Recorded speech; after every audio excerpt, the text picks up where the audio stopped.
Somebody Jinwoo help! kicked through the Help, my emergency mother has room been doors like shot! they were paper. She's dying, please! Help! Somebody help. His mother was limp in his arms, blood soaking through her shirt and onto his hands. Her head lolled against his shoulder. Her breathing was shallow, rattling. A nurse looked up from the reception desk, eyes widening. Oh my God. She's been shot. Jinwoo's voice cracked.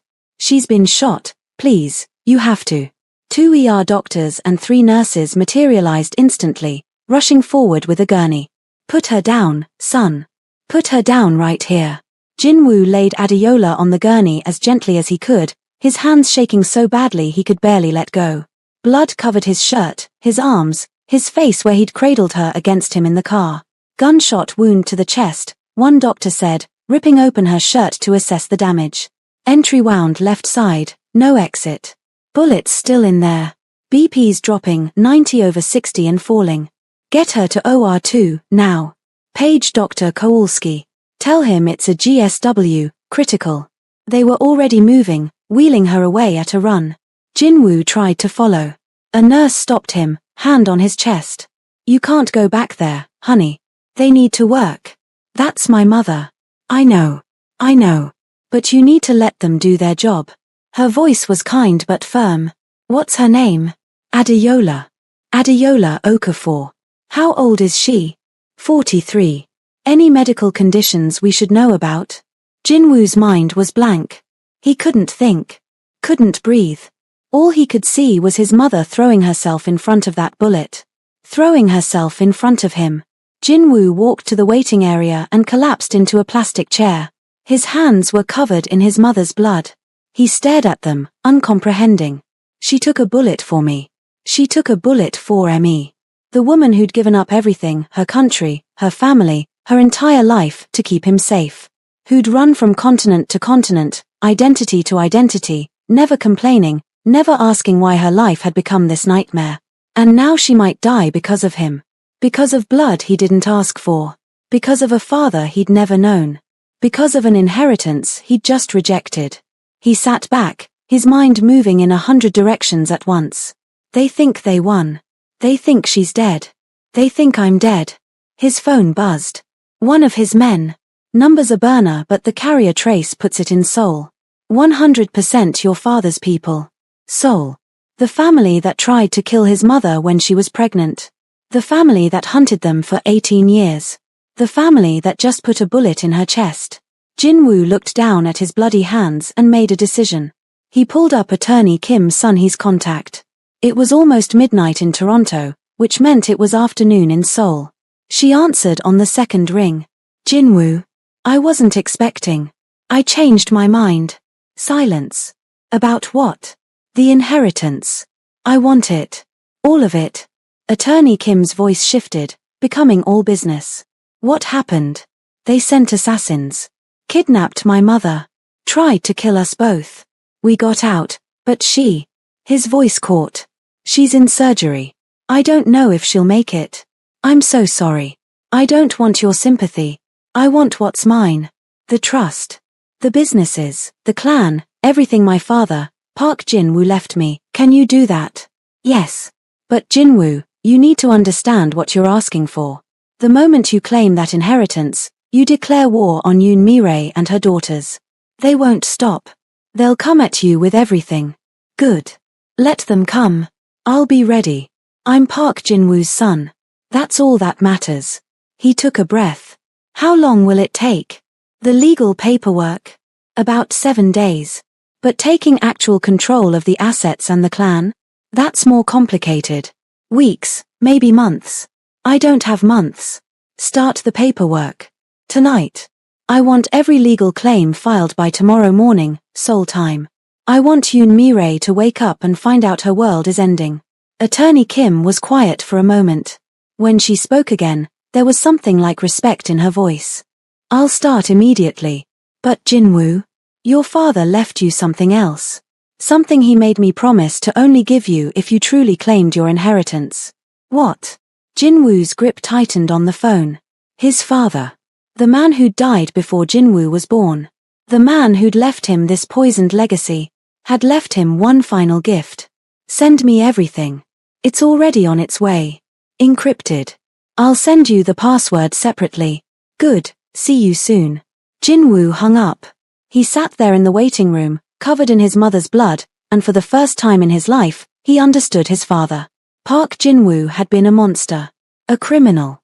A man who'd hurt people, destroyed lives, built an empire on blood and fear. But he'd also been a man who'd loved Adeola enough to give her everything. To protect her and their son even from beyond the grave. And now Jinwoo would honor that legacy in the only way that mattered. By burning down everyone who tried to hurt them. Yoon Mi-rae sat in her office, staring at her phone. Waiting. She'd been waiting since 11 p.m. Seoul time, midnight in Toronto. That's when the assassins were supposed to strike.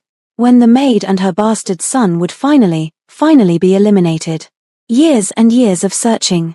18 years of hiring investigators, burning through millions in payments to informants, living with the knowledge that somewhere out there, Park Jinwoo's true heir existed. And today, it would end. Her phone buzzed. She grabbed it so fast she nearly dropped it. A message from Kwon Jae-sung. It's done. Just received confirmation from the team.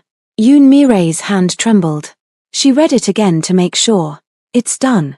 A photo came through. Adeola tied to a chair in some warehouse, terror in her eyes. Consider it done. Awaiting final payment. Yoon Mi-rae allowed herself a smile. A real smile. The first genuine one in 18 years. She stood and walked down the hall to the family conference room where Hyejin, Suah, and Kwon Jae-sung waited. They all looked up as she entered. Well, Hyejin demanded. Did they? It's done. Yoon Mi-rae set her phone on the table so they could all see the photo. The maid is dead. Suah's hand went to her mouth. Not in horror, in relief. And the brat. Kwon Jae-sung leaned back in his chair, lighting a cigarette. Walking into his own execution as we speak. The team set up a perfect trap. He thinks he's rescuing his mother. Instead, he's walking into an ambush. By now. He checked his watch. They've probably on their way to heaven. Silence. Hyejin burst into laughter. 18 years. 18 years of looking over our shoulders. And it's finally over. My biggest obstacle is out of the way, Yoon Mi-rae said, sitting at the head of the table. With no heir to claim it, the trust dissolves soon, the estate returns to the family. To us. How long until it's official? Suah asked. Attorney Kim will fight it, but without a living heir, she has no legal standing. 6 months. Maybe less. Yoon Mi-rae poured herself a glass of whiskey, expensive, aged, her late husband's favorite. To Park Jinwoo's final mistake. May it rot with him in hell. They all raised their glasses. To the end of the bastard, Kwon Jae-sung said. They drank. None of them noticed the fatal flaw in their plan. The assassins had sent their proof of capture photo, the one showing Adeola tied up, alive. But they'd never sent a second photo. Never sent proof of death. Because they'd never gotten the chance. They'd died in that warehouse, cut down by Jinwoo's rescue team before they could complete the job. And now, in a Toronto hospital, the dead heir was very much alive. And he was coming for them. Jinwoo hadn't moved from the waiting room in 4 hours. The blood on his hands had dried to a dark brown. He'd refused to wash it off. Refused to change clothes.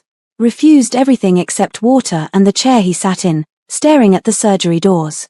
Finally, they opened. A surgeon emerged, still in scrubs, pulling off his mask. His expression was unreadable. Jinwoo stood so fast his chair fell backward. Is she? Your mother is alive. Jinwoo's knees nearly gave out. He grabbed the back of another chair to steady himself. The bullet missed her heart by less than 2 centimeters, the surgeon continued. Punctured her left lung, fractured a rib, caused significant internal bleeding. But we got it out. Repaired the damage. She's stable. Can I see her? She's in recovery. Sedated. She won't be conscious for several more hours. The surgeon's expression softened. Son, I don't know what happened tonight, and honestly, I don't want to know. But your mother is incredibly lucky. Another inch to the right and there's nothing we could have done. When will she wake up? Hard to say. Could be hours. Could be a day or 2. Her body needs time to heal. The trauma was extensive. But she'll live. Barring any complications, yes. She'll live. Jinwoo closed his eyes. Felt something break inside him, some dam he'd been holding back since the moment she fell. "Thank you," he managed. "Thank you. We'll move her to ICU in about an hour. You can see her then." "But son." The surgeon gestured at Jinwoo's bloody clothes. "Maybe clean up first. When she wakes up, that's not what she should see." Jinwoo nodded. The surgeon left. Jinwoo stood in the waiting room, and for the first time in 4 hours, he let himself cry. Not from fear. Not from relief. From rage. Pure, incandescent rage. They did this. They shot my mother. They tried to kill us both. And they think they won. He pulled out his phone. Dialed a number he hadn't in months. Choi Dae-ho answered immediately. His voice was alert despite the early hour. "Young master, my mother was shot. She's alive, but barely. Who did it?" "Yoon Mi-rae. Kwon Jae-sung. The family." Jinwoo's voice was flat. "Dead. They sent assassins. Professional contractors. They're all dead now, but they got a message out before they died. The family thinks we're both gone." Choi Dae-ho was silent for a moment. When he spoke, his voice was cold with fury. "Your father had men loyal to him. Men who've been waiting 18 years for you to call on us. What do you need?" "I need soldiers. I need weapons.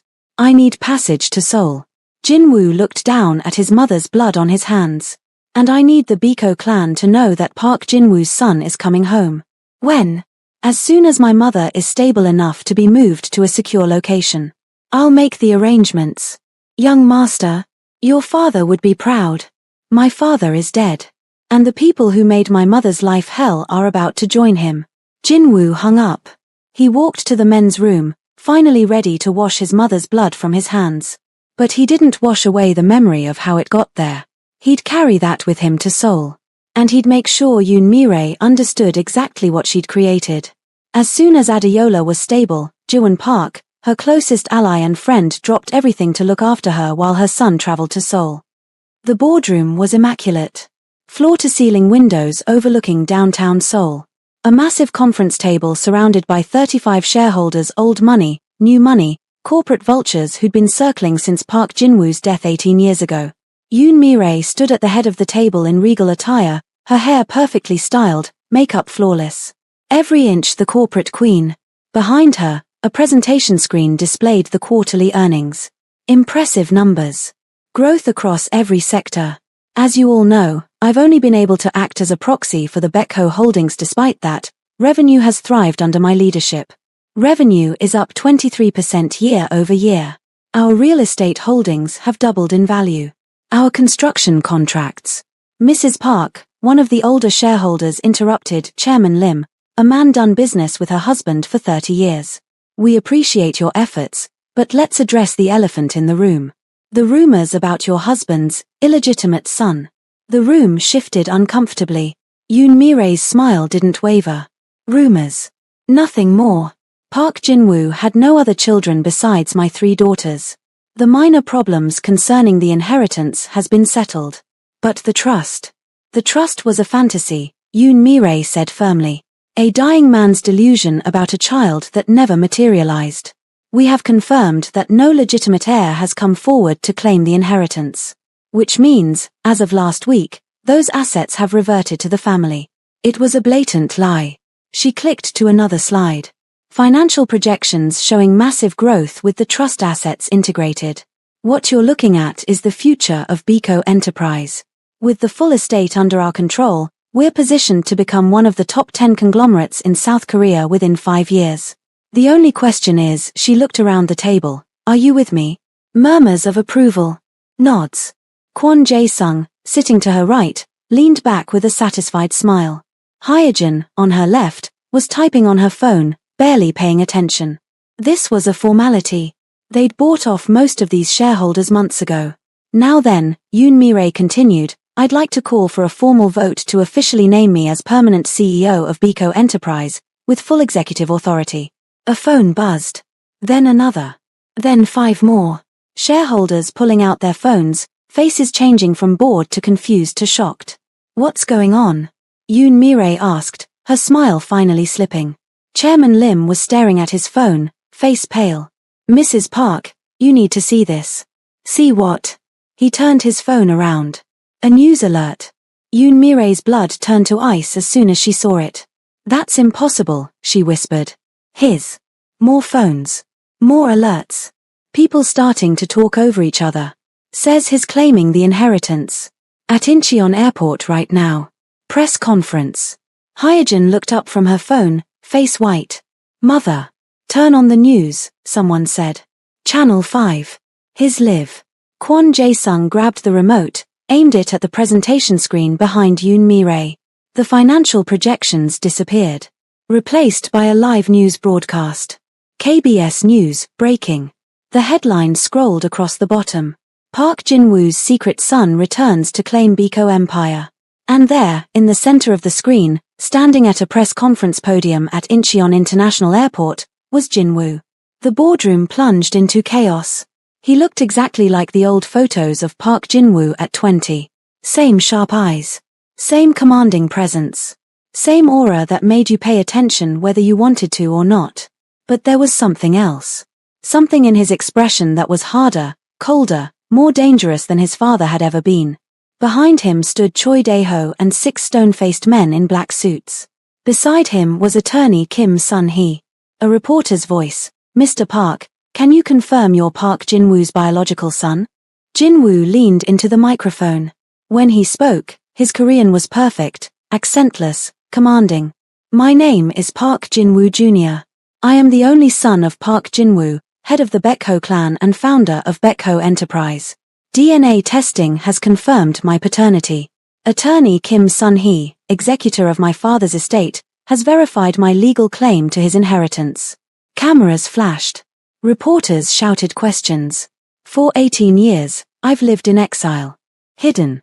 Protected by my mother and my father's loyal men. But today, I'm done hiding. I've come to claim what is rightfully mine. In the boardroom, Yoon Mi-rae gripped the edge of the table so hard her knuckles went white. This can't be happening, she breathed. On screen, Jin-woo continued. My father left me a majority stake in his estate, including controlling shares in Biko Enterprise, all real estate holdings, and leadership of the Biko clan. As of this morning, I have formally claimed that inheritance. All assets are being transferred to my name as we speak. The reporters erupted in questions. Jin-woo raised a hand for silence. Got it immediately. I know there are people who will contest my claim. People who've grown comfortable living off my father's legacy while denying his actual heir. To those people, I say this. He looked directly into the camera. It felt like he was looking directly at Yoon Mi-rae. Enjoy it while you can. The press exploded with questions, but Jin-woo was already walking away, his security team forming a barrier as he headed toward a fleet of black Mercedes waiting at the curb. The broadcast cut back to the news anchors, their faces shocked. Unprecedented situation. Legal challenges certain to follow. Park Jin-woo's secret son. Kwon Jae-sung turned off the screen. The boardroom was silent. Every shareholder was staring at Yoon Mi-rae. She stood frozen at the head of the table, one hand still gripping the edge, the other hanging limply at her side. Her perfect composure had shattered. Her face had gone from pale to red to pale again. Her carefully styled hair looked suddenly disheveled even though she hadn't moved. Her elegant dress felt like a mockery. Now she just looked fragile. Mrs. Park, Chairman Lim said quietly. Is it true? Did you know about the son? Yoon Mi-rae's mouth opened. Closed. No sound came out. A younger shareholder said coldly, I just checked the filing. It's real. Attorney Kim submitted the share transfer deed to the corporate registry. He's the majority shareholder. Not you. The room erupted. This changes everything. Need to suspend the vote. Legal counsel immediately. The shareholder meeting has to be postponed till this is sorted. Silence. Yoon Mi-rae's voice cut through the chaos. She was breathing hard, her composure completely gone now. You're all cowards. Turning on me the moment. Her phone rang. She looked down at it. Unknown number. Against her better judgment, she answered. Attorney Kim Sun-hee's voice filled the boardroom. Mrs. Park. I'm calling to inform you that as of 10 minutes ago, you've been removed as interim CEO of Biko Enterprise. Jin-woo Park has assumed the position effective immediately. You can't. I can. And I have. The paperwork is being filed as we speak. This is illegal. It's completely legal.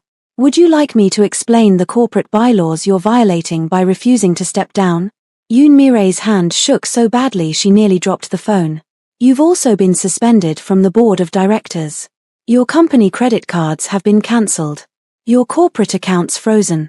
The line went dead. Yoon Mi-rae stood there, phone still at her ear, staring at nothing.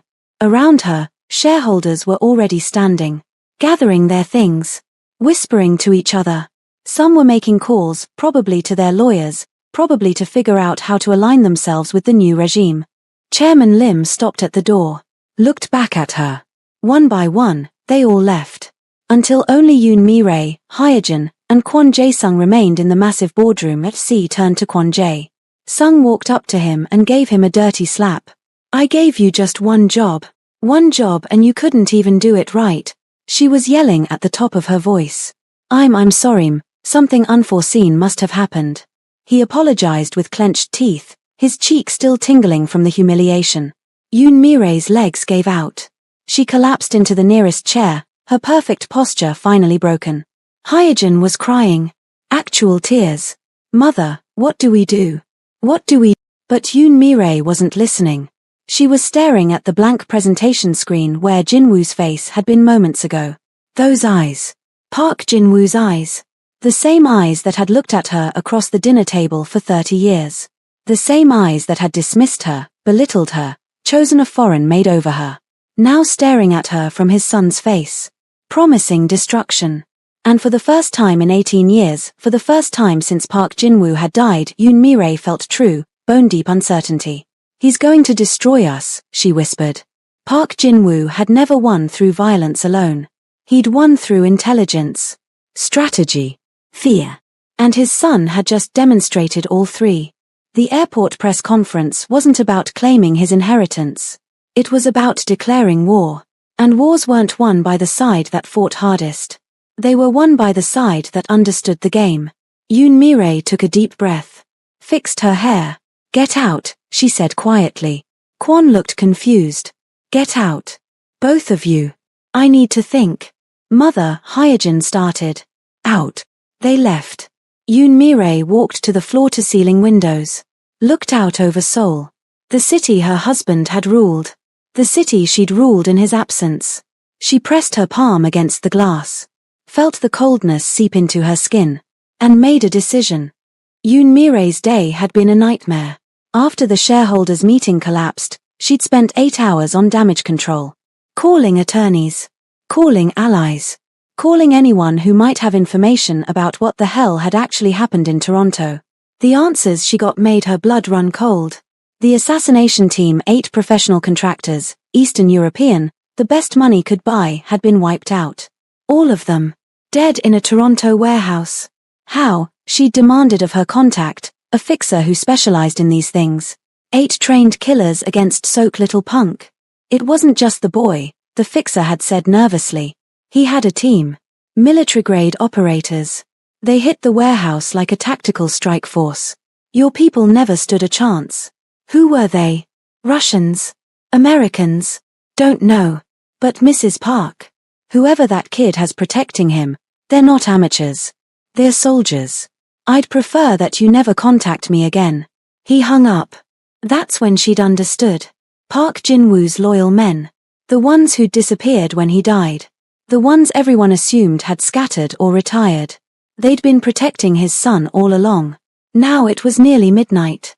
Yoon Mi-rae sat in her Mercedes as it pulled through the gates of the family mansion. Kwon Jae-sung was beside her, on his phone, still trying to salvage something from the wreckage of their day. Hyejin had gone to her own apartment hours ago, too shaken to face her mother. I don't care what it costs, Kwon was saying into his phone. I want a full security detail at the mansion. 24-hour surveillance. If that boy comes anywhere near. He stopped mid-sentence. Yoon Mi-rae looked up from her own thoughts. The mansion's lights were on. All of them. Every window blazing like it was hosting a party. But they'd left the house dark this morning. Did you leave the lights on? Kwon asked. No. They exchanged a look. Kwon pulled out his pistol from the glove compartment. Checked the magazine. Stay in the car. I'll check. Don't be stupid, Yoon Mi-rae said sharply. If someone's in there, they've already seen us arrive. Sitting in the car makes us targets. She opened her door, stepped out. The mansion loomed above them, every window glowing. It should have looked welcoming. Instead it looked ominous. Wrong. They walked to the front entrance. Kwon tried the door. Unlocked. He pushed it open slowly, gun raised. The foyer was empty. Pristine. Nothing disturbed. But someone had been here. Someone was here. Yoon Mi-rae could feel it. That instinct she'd developed over 30 years of living in the underworld. The sense that she was being watched. Check the house, she told Kwon quietly. I'll check my office. You should wait. Just do it. Kwon nodded reluctantly and headed toward the east wing, his gun still drawn. Yoon Mi-rae walked down the hallway toward her private office. The one that used to be Park Jin-woo's. The one she'd claimed the day he died. The door was ajar. Light spilled out into the hallway. She pushed it open. And froze. Someone was sitting in her chair. The high-backed leather chair behind the massive mahogany desk. The chair that had been Park Jin-woo's throne for 40 years. The chair she'd claimed as her own. The chair was turned away from her, facing the floor-to-ceiling windows that overlooked the mansion's gardens. She could see a silhouette. Young. Male. Relaxed posture. Who the hell are you? Yoon Mi-rae's voice came out stronger than she felt. How did you get in here? The chair turned slowly. Deliberately. Like a movie villain's reveal. And there he was. Jin-woo. Park Jin-woo Jr. Sitting in his father's chair like he'd been born to it. He was wearing a black suit, expensive, perfectly tailored. His hands were folded calmly in his lap. His expression was neutral. Almost bored. But his eyes. God, those eyes. Sharp. Intelligent. Dangerous. Exactly like his father's. Yoon Mi-rae felt her breath catch in her throat. It was like seeing a ghost. Park Jin-woo at 20, resurrected and sitting in the same chair, staring at her with the same calculating gaze that had dismissed her 1,000 times. She started, but her voice faltered. The boy she'd seen on television earlier. The heir who'd humiliated her in front of the shareholders. The target who'd survived 18 years of assassination attempts. He was here. In her home. In her office. How? Good evening, Mrs. Park, Jin-woo said. His Korean was perfect. Accentless. His tone was polite, almost respectful. But there was ice underneath. I hope you don't mind me letting myself in. Your security is lacking. Yoon Mi-rae's hand moved instinctively toward the desk drawer where she kept a pistol. I wouldn't, Jin-woo said mildly, not moving. Your gun is in my coat pocket. Along with the 3 others you have hidden around this office. You really should update your hiding spots. Her hand froze. How did you? I had all night to explore. He gestured vaguely at the office. Nice space. Though stench in the air is unbearable. He was toying with her. Playing with her like a cat with a mouse. Yoon Mi-rae forced herself to stand straight. To meet his gaze without flinching. You have a lot of nerve breaking into my home. Your home? Jin-woo's eyebrow raised slightly. This mansion belongs to Park Jin-woo. Built on land owned by Biko Enterprise, which I now control. If anything, you're trespassing. This is my house. I've lived here for 30 years. And you'll be gone in 48 hours, Jin-woo finished calmly. I gave you a deadline. I suggest you start packing. Yoon Mi-rae's jaw clenched. Rage was building in her chest, hot and violent. How dare this child, this bastard, sit in her husband's chair and threaten her? She chuckled. You talk a big game for a young lad. Her voice was shaking now. You're 18 years old. A child. Do you even know what it takes to run an empire? I know more than you think. Jin-woo stood slowly, gracefully. He was tall, taller than his father had been. Lean but strong. You see, I've found myself to be quite a celebrity, enough for someone to try to kill me. He walked around the desk, each step measured and deliberate. He tilted his head slightly, studying her. And when I find those kind people, don't you think they deserve a personal thank you from me? Jin-woo quipped. Yoon Mi-rae felt something she hadn't felt in decades. Fear. Real, primal fear. This boy, no, this young man wasn't just Park Jin-woo's son. He was something worse. Something colder. More calculating. Park Jin-woo had been brutal, but he'd also been passionate. Emotional. Capable of love and hate in equal measure. This boy showed nothing. His face was a mask. His voice was calm. But his eyes promised destruction. "What do you want?" she asked, hating how small her voice sounded. Jin-woo smiled. It didn't reach his eyes. "I want you to enjoy your last moments at the top," he said softly. "Before the empire crumbles to ashes around you. Before you lose everything, money, power, reputation, freedom. I want you to remember that you had a choice. To leave us alone, but you didn't." He took a step closer. "So now I'm going to take everything from you." The office door slammed open. Kwon Jae-sung burst in, gun raised, face twisted with fury. "Get away from her." Jin-woo didn't even flinch. Didn't turn. Just kept his eyes locked on Yoon Mi-rae. "Your lapdog is very protective," he said mildly. Kwon crossed the room in 3 strides, grabbed Jin-woo's shoulder with his free hand, the one not holding the gun. "You little piece of..." He never finished the sentence. Jin-woo turned his head slowly, looked down at Kwon's hand on his shoulder, then up at Kwon's face. The look in his eyes made Kwon freeze. "I'd be careful if I were you," Jin-woo said, his voice dropping to something cold and dead. "You might lose that hand." "Is that a threat?" Kwon snarled, though his voice shook slightly. "No." Jin-woo gestured toward the window behind the desk. "That's a threat." Kwon looked down at his hand, the one gripping Jin-woo's shoulder. There was a small red dot on his wrist. Laser sight. From outside. From the gardens. A sniper. Kwon jerked his hand back like he'd been burned, stumbling backward, his gun wavering. "What the?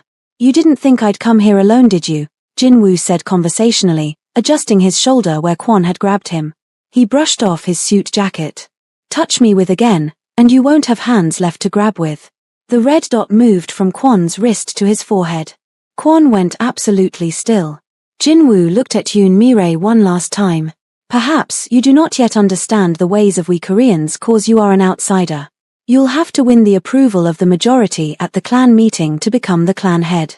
"I doubt they'd want to be led by a greenhorned brat," Yoon Mi-rae said, trying to remain calm and confident at the same time. She'd lost control of the company for now, but there was no way an upstart brat could claim the clan head title from under her grasp, a position she had molded into hers with every trick in the book. "I guess we'll have to see then. I expect to see you there." His smile returned, sharp and cruel. He walked toward the door, movements unhurried, completely calm. Past Kwon without a glance. Stopped at the threshold and looked back. "Oh, and Mrs. Park? You might want to change the locks. Your security really is terrible." Then he was gone. His footsteps echoed down the hallway. The front door opened and closed. Moments later, the sound of car engines starting. Driving away. Silence. Yoon Mi-rae stood frozen in the center of her office, staring at the empty doorway. Kwon lowered his gun with shaking hands. The red dot had disappeared from his forehead, but he kept touching the spot like he could still feel it. "That little bastard," he breathed. "That fucking little." "Shut up," Yoon Mi-rae said. "We need to kill him. Tonight. Before." "Shut up." Her voice cracked like a whip. Kwon fell silent. Yoon Mi-rae walked to her desk on trembling legs. Sat down heavily in her chair, the chair Jin-woo had been sitting in minutes ago. It was still warm from his body heat. She shuddered. "He broke into our house," she said quietly. "Past our guards. Past our security system. Sat in my office for God knows how long. Took all my weapons. And left without a scratch. The snipers are probably gone by now." He made his point. She looked at Kwon. "Do you understand what just happened? An 18-year-old brat walked into the home of one of Seoul's most powerful crime families, threatened us to our faces, and walked out alive. Because he knew we couldn't touch him." She laughed hysterically, at the absurdity of her own words, of the reality unfolding before her very eyes. On the day of the meeting, she arrived 30 minutes early. She'd spent the past 10 hours working the phones. Calling every lieutenant, every captain, every influential member of the 50-man council that made up the Biko clan's leadership. Reminding them of favors owed. Threats made. Consequences if they betrayed her. You've been loyal to me for 5 years, she told Lieutenant Cho. Don't throw that away for a boy you've never met.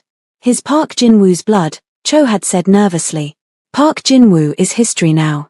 I'm the one who's kept this clan running. I'm the one who's made you rich. Remember that. One call after another. Some had agreed. A few hadn't answered at all. She held all the power like an iron lady all these years. Certainty was supposed to be on her side, yet she felt an unsettling feeling welling up within her. Out of 50 votes, she had at least 35 locked down. Maybe 45 if the fence-sitters fell her way. That was more than enough. Jin-woo could have his father's name and his dramatic press conferences. But the clan followed power, not bloodlines. And she had power. Now she sat at the head of the conference table. Kwon Jae-sung sat to her right. Hyejin to her left, carefree as always. The 50 lieutenants filed in slowly, taking their seats around the massive table. Some nodded respectfully to Yoon Mi-rae. Others avoided her eyes. The doors opened. Everyone turned. Jin-woo walked in. He wore a black suit, perfectly tailored. No tie. White shirt open at the collar. His hands were in his pockets, posture relaxed, like he was walking into a cafe instead of a room full of hardened criminals. Behind him came Choi Dae-ho and 6 of Park Jin-woo's old guard. The room went silent. And then, it happened. One by one, the men at the table stood up. Not to challenge him. To bow. Lieutenant Kim Sang-woo was first. The old man who'd served under Park Jin-woo's father. He stood, placed his right fist over his heart in the traditional Biko salute, and bowed deeply. Young master, he said clearly. Then Lieutenant Cho. Then Park Min-ho. Then Jung Tai-woon. One after another after another. About half of the men stood. Bowed. Saluted. Yoon Mi-rae watched in growing horror as the men she'd spent all night lobbying, the men who'd promised her their loyalty, stood and acknowledged Jin-woo. She felt her stomach drop. Had he somehow gained their favor? Somehow swayed them to his side? She wanted to believe it was just a formality. Only a handful remained seated. Kwon's direct loyalists. Men who owed him money or feared him more than they respected Park Jin-woo's memory. But it didn't matter. The vote would decide everything. Jin-woo walked to the opposite end of the table, the end farthest from Yoon Mi-rae. He didn't sit.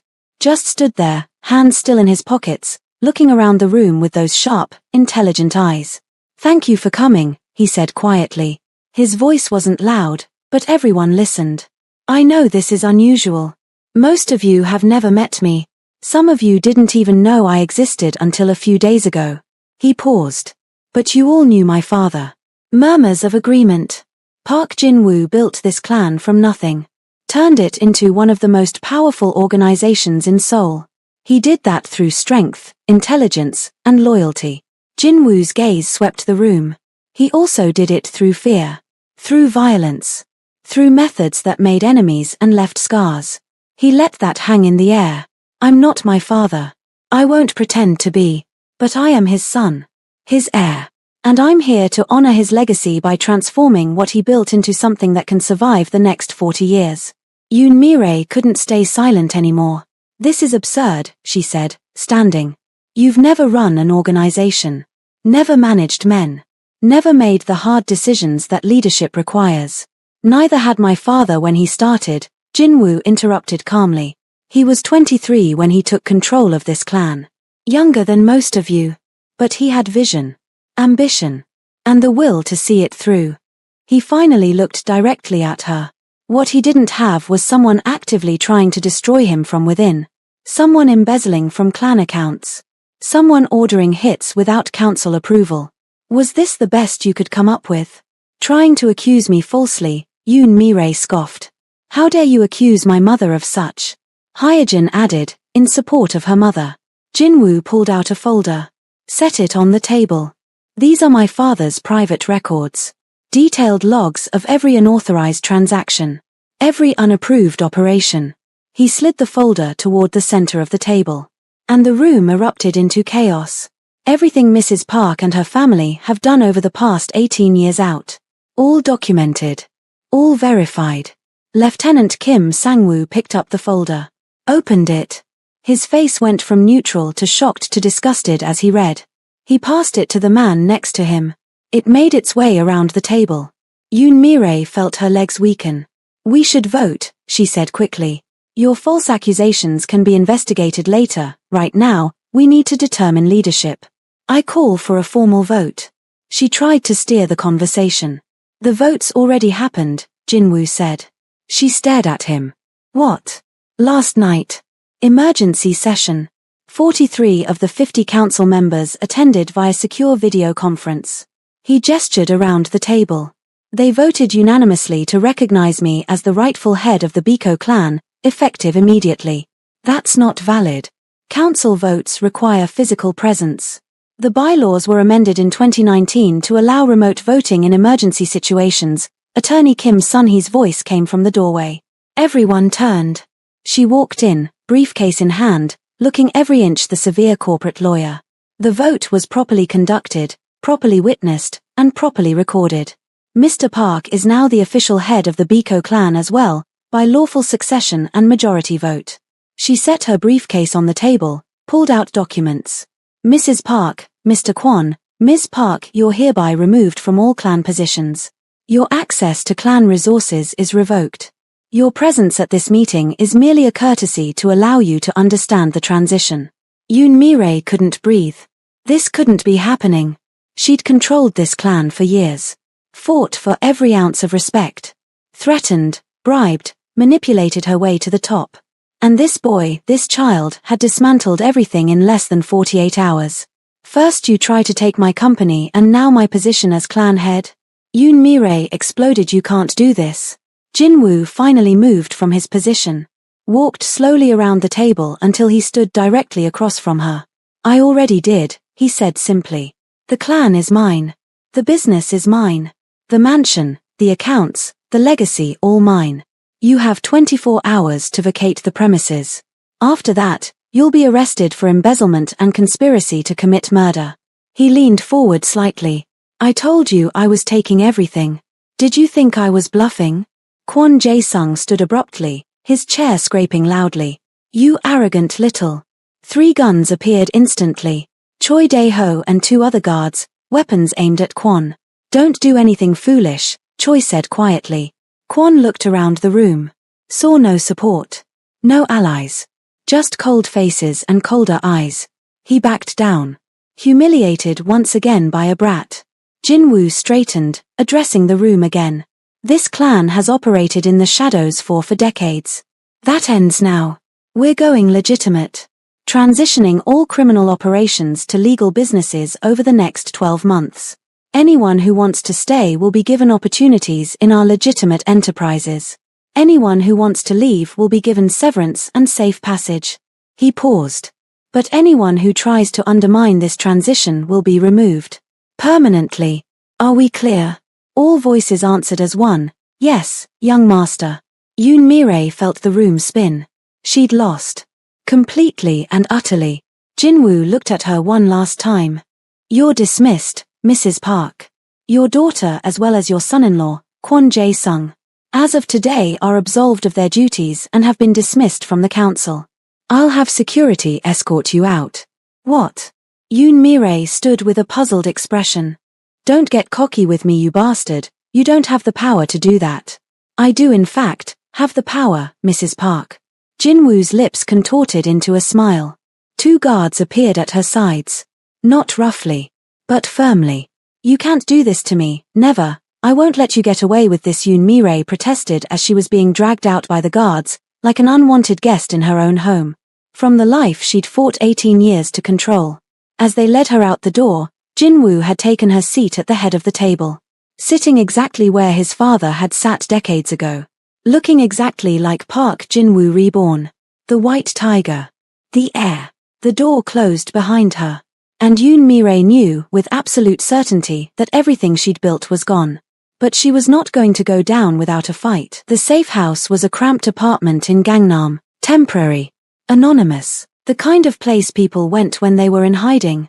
Yoon Mi-rae sat on a worn couch, staring at nothing. Her perfect hair was disheveled. Her designer suit wrinkled. The Ice Queen had melted into something desperate and raw. Hyojin paced the small living room, phone pressed to her ear. I don't care what it costs, she hissed into the phone. 5 million. Cash. For whoever takes him out. She paused, listening. Yes, I'm serious. Park Jin-woo Jr. The heir. I want him dead. She hung up. Looked at her mother. It's done. I've put the word out. $5 million bounty. Every assassin, every mercenary, every desperate gunman in Seoul will be hunting him by morning. Kwon Jae-sung stood by the window, smoking a cigarette, his face dark with rage. 5 million isn't enough, he said quietly. I'm going to kill him myself. Yoon Mi-rae looked up. Jae-sung. He humiliated me. Twice. Kwon crushed the cigarette in his palm, not even flinching at the burn. Made me look like a fool in front of my subordinates. He turned, and his eyes were wild. Unhinged. I'm going to put a bullet in that cocky lad's skull with my own hands. Make him beg. Make him cry for his whore mother before I. Stop it, Suah said from the corner. She'd been silent until now, curled up in a chair, arms wrapped around herself. Just stop. This is insane. We should leave. Take whatever money we have left and disappear. Run. Hyojin rounded on her. You want to run? Let that bastard win. He's already won. Suah stood, voice breaking. Don't you see? He has the business. The clan. The mansion. The proof of everything we've done. If we stay, we go to prison. If we fight, we die. Then we die fighting, Kwon said coldly. Better than living as cowards. He grabbed his jacket, checked the pistol tucked in his waistband. I've hired 12 men. Ex-military. The best I could find on short notice. We hit the mansion tomorrow night. Overwhelming force. Burn it to the ground. And if it fails? Yoon Mi-rae asked quietly. I'm not going to fail. He won't see me coming. Kwon walked to the door. Stopped. Looked back at Hyojin. When I come back, that brat will be gone and we take everything back. He left. The apartment fell into heavy silence. Hyojin sat down next to her mother. He'll succeed. He has to. But her voice shook with doubt. The mansion was quiet. Most of the lights were off. Only a few windows glowed from the upper floors where Jinwoo's security team maintained watch rotations. Kwon Jae-sung crouched in the gardens with 12 armed men spread out around him. All professionals. All expensive. All confident. Remember, he whispered into his radio. No survivors. I want the heir's body dragged out front where everyone can see it. Confirmations came back through his earpiece. He checked his watch. 11:35 p.m. Move in.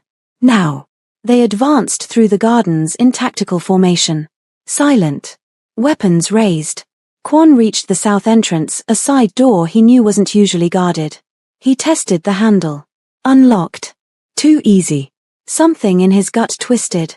But rage overrode caution. He pushed the door open. Gestured for his team to follow. They entered a dark hallway. Empty. Silent. Team 2, report, Kwon whispered. Static. Team 2. Nothing. That's when the lights came on. Blinding. Overwhelming. Flooding the entire mansion at once. Kwon's team froze, squinting against the sudden brightness. Then the gunfire started. Not from Kwon's men. From everywhere. The windows. The doorways. The upper floors. The gardens behind them. Jinwoo's security team had been waiting. Positioned. Ready. It wasn't a fight. It was an execution. Kwon's men dropped one by one. Clean headshots. Professional. Efficient. They'd walked into a killing box and hadn't even known it. Fall back. Kwon screamed. Fall back. But there was nowhere to go. Every exit was covered. Every escape route blocked. Within 90 seconds, 11 of his 12 men were dead. Only Kwon remained, diving behind a marble pillar, returning fire blindly, his heart hammering in his chest. Then the gunfire stopped. Huss' hands shook as he reloaded his pistol. Sweat poured down his face. Blood, not his, splattered his clothes. Kwon Jae-sung. The voice came from across the foyer. Calm. Almost conversational. Kwon leaned out from behind the pillar. Jinwoo stood at the top of the main staircase. Hands in his pockets. flanked by Choi Dae-ho and 6 armed guards. Not a scratch on him. He looked down at Kwon like someone observing an interesting insect. I must say, I'm disappointed, Jinwoo said. Is this all you could come up with? If you wanted me dead, you should have tried a little harder. You bastard. Kwon raised his gun. 3 red dots appeared on his chest instantly. I wouldn't do that if I were you, Jinwoo said mildly. Kwon's gun was ripped from his hands by 2 guards who materialized behind him. They grabbed his arms, forced him to his knees on the blood-slicked marble floor. Let me Gio. Kwon thrashed violently. Do you have any idea who I am? If anything happens to me, you'll pay. You'll. Sure, Jinwoo said, descending the stairs slowly. Let him go. The guards released Kwon's arms. Kwon stumbled to his feet, breathing hard, glaring up at Jinwoo with pure hatred. You think you've won? You think? The gunshot was deafening in the enclosed space. Kwon's left leg exploded. He crashed to the floor, screaming, clutching the shattered knee. Jinwoo stood over him, smoking pistol in hand. That's for my mom, he said quietly. Kwon writhed on the floor, his screams echoing through the mansion. Blood pooled beneath him, spreading across the white marble in a dark red stain. Jinwoo holstered the pistol. Looked at Choi Dae-ho. Get him medical attention. I want him alive for trial. Make sure he survives. Yes, young master. Jinwoo turned and walked away, leaving Kwon sobbing on the floor. Find the rest of them, Jinwoo called over his shoulder. Yoon Mi-rae drove like a demon, weaving through sparse late-night traffic. Hyejin sat in the passenger seat, constantly checking her phone. Suah was in the back, crying quietly. He should have called by now, Hyejin said for the 10th time. It's been hours. Why hasn't Jae-sung called? Because he failed, Suah sobbed. He's dead. Or captured. And we're next. Shut you P. Hyejin screamed. Girls, please, Yoon Mi-rae started. Headlights appeared behind them. Multiple vehicles. Moving fast. Black SUVs. No, Yoon Mi-rae breathed. No. The SUVs boxed them in. Front. Back. Both sides. She slammed on the brakes. The car screeched to a halt in the middle of the highway. Armed men poured out of the SUVs. Surrounded the car. Weapons drawn. Get out, one shouted. Hands where we can see them. Yoon Mi-rae's hands trembled on the steering wheel. This was it. The end. Mom, Hyejin whispered. What do we do? Yoon Mi-rae looked at her daughters. Both terrified. Both looking to her for answers she didn't have. We get out, she said quietly. We face this with dignity. They opened the doors. Stepped out with hands raised. The men grabbed them. Not gently. Zip-tied their wrists. Pushed them toward one of the SUVs. As they were shoved into the back seat, Yoon Mi-rae caught sight of the driver. One of Jinwoo's men. Face expressionless. Where are you taking us? She asked. Back to Seoul, he said. The young master wants to see you. The door slammed shut. They were dragged into the mansion's main hall. Kwon Jae-sung was already there. Slumped in a chair, his shattered leg bandaged but clearly in agony. Medics had stabilized him, but he looked broken. Defeated. Jinwoo stood before the massive fireplace, hands clasped behind his back. He turned as they were brought in. We meet again, Mrs. Park, he said. I was hoping you'd do something this foolish. Yoon Mi-rae, Hyejin, and Suah were forced to their knees in front of him. Jinwoo walked to a nearby table. Picked up a pistol. Checked the magazine with practiced ease. Suah's composure shattered immediately. Please, she begged. Please, I didn't know about any of this. I wasn't part of the attack. If you just let me go, I'll disappear, you'll never. Quiet, Jinwoo said softly. She fell silent, tears streaming down her face. Hyejin forced a smile. Nervous. Desperate. We're siblings, aren't we? She said, her voice shaking. Half-siblings, but still family. Siblings are supposed to look out for each other, right? We could work together. I could help you run the business. I know all the operations, all the contacts. Jinwoo pointed the gun at Yoon Mi-rae. Both daughters screamed. But Yoon Mi-rae didn't flinch. Just stared at him with empty eyes. If you want to kill me, just do it, she said flatly. Jinwoo tilted his head, studying her. I'm curious, he said. Which of your daughters do you think would take a bullet for you? He swung the gun toward Hyojin. Yoon Mi-rae moved instantly, threw herself in front of her daughter, arms spread, shielding Hyojin's body with her own. Don't, she screamed. Jinwoo lowered the gun. You seem to care so much for your daughters, he said quietly. And yet you don't seem to know what monsters they are. He holstered the pistol, walked to the table again, picked up a manila folder, threw it at Yoon Mi-rae's feet. Pick it up. She stared at it. Then slowly, with shaking hands, reached down and picked it up. The label read, Investigative Report, Park Min-ji, Cause of Death. Yoon Mi-rae's breath caught. Her youngest daughter. Dead 4 years ago. Heart attack, the doctors had said. She opened the folder with trembling fingers. Autopsy report. Toxicology analysis. Testimony from a maid named Sue Mi. Surveillance footage timestamps. Phone records. Line by line, the truth unfolded. The poison. The vial. Hyojin's orders. The tragic mistake when Min-ji drank the tea meant for Yoon Mi-rae. It was all there. Documented. Proven. Undeniable. Yoon Mi-rae's hands shook so violently the papers scattered to the floor. She turned slowly to Hyojin, tears streaming down her face. How could you? Her voice cracked.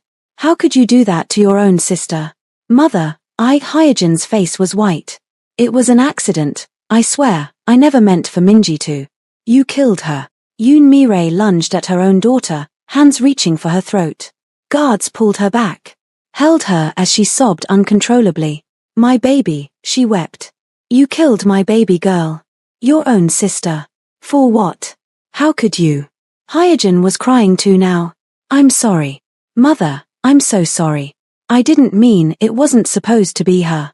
You meant to kill me? Yoon Mi-rae asked, the realization hitting her like a physical blow. You were going to poison me. Hyojin couldn't meet her eyes. Yoon Mi-rae collapsed to her knees, all strength gone. The papers scattered around her. The truth of what her own daughter had done, what her own parenting had created, crushing her completely. Jinwoo watched in silence. This was his final blow. Not death. Not violence. Truth. The knowledge that Yoon Mi-rae's own teachings, her own cruelty, her own ruthless ambition had created a daughter capable of murdering her own sister. That she'd raised monsters and never known it. Just like she tried to destroy his mother's world, he'd shattered hers. But he'd done it without becoming a monster himself. He'd honored his mother's wish. Jinwoo pulled out his phone. Send them in, he said. The main doors opened. Police officers flooded in. Detectives. Prosecutors. Led by a stern-faced woman in a dark suit. Park Hyojin, the prosecutor said formally. You're under arrest for the murder of Park Min-ji, conspiracy to commit murder, and attempted murder. Park Soo-ah, you're under arrest for conspiracy and accessory to attempted murder. Yoon Mi-rae, you're under arrest for embezzlement, racketeering, conspiracy to commit murder, and ordering multiple assassinations. She turned to where Kwon Jae-sung sat slumped in his chair. Kwon Jae-sung, you're under arrest for attempted murder, assault with a deadly weapon, and leading an armed attack on private property. The officers moved forward with handcuffs. Yoon Mi-rae didn't resist. Just stared at the scattered papers on the floor. The proof of her daughter's crime. The proof of her own failures. As they led her away, she looked back once at Jinwoo. You win, she said hollowly. You took everything. Are you satisfied? Jinwoo met her gaze. His expression was unreadable. I'm not satisfied, he said quietly. I'm just done. You tried to destroy my mother. You hunted me for 18 years. You killed your own daughter through your poison and your teachings. This isn't satisfaction. This is justice. Yoon Mi-rae had no answer. They took her away in handcuffs. Hyojin was screaming, struggling against the officers. Mother, mother. Soo-ah went quietly, head down, shoulders shaking with silent sobs. Kwon Jae-sung had to be carried out on a stretcher, his shattered leg unable to support him. The mansion fell silent. Jinwoo stood alone in the main hall, surrounded by his guards, looking at the spot where his father's family had knelt. Choi Dae-ho approached quietly. It's over, young master. You've won. Jinwoo nodded slowly. Call my mother. Tell her it's finished. Tell her she's safe now. And you? Jinwoo looked around the mansion. His father's house. His inheritance. The empire built on blood. I'm going to burn it all down, he said quietly, and build something better from the ashes. Jinwoo stood at his father's grave for the first time. It was a clear autumn morning. The cemetery was quiet, peaceful. A stark contrast to the chaos of the past 6 months. The headstone was simple, elegant. He placed a bouquet of white chrysanthemums at the base, knelt down, touched the cold marble. I did what you asked, he said quietly.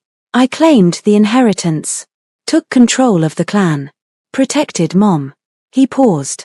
But I didn't do it your way.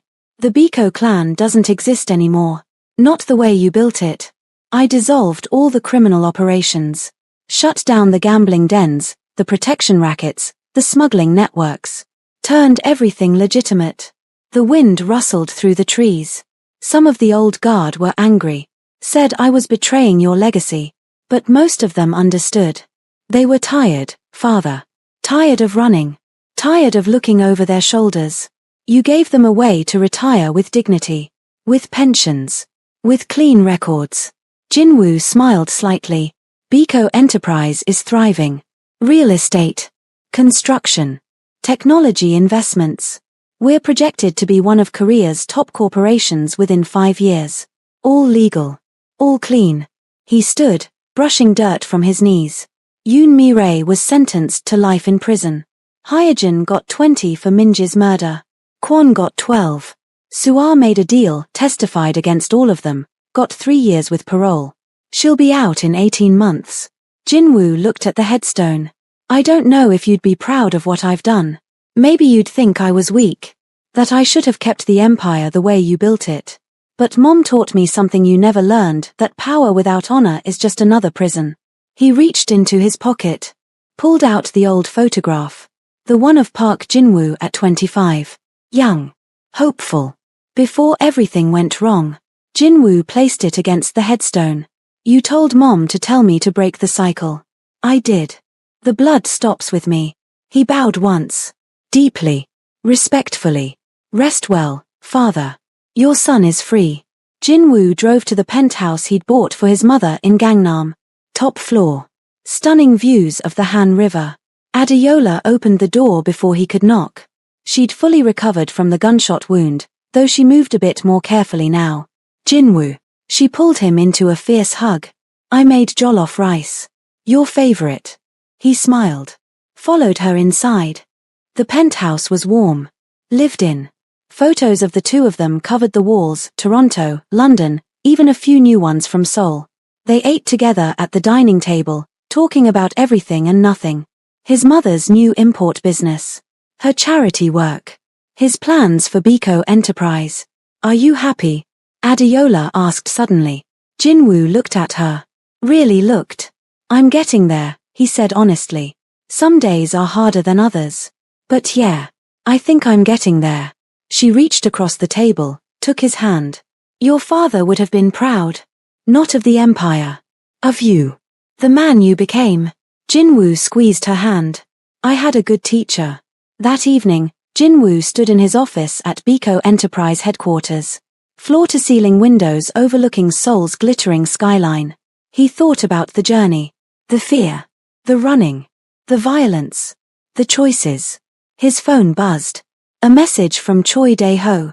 The last of the transitions are complete.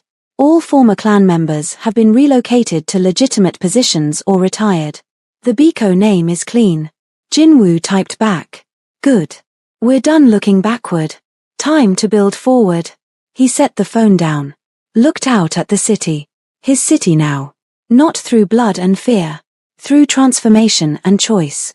Park Jinwoo's son had inherited an empire of darkness. And turned it into something that could face the light. Subscribe for more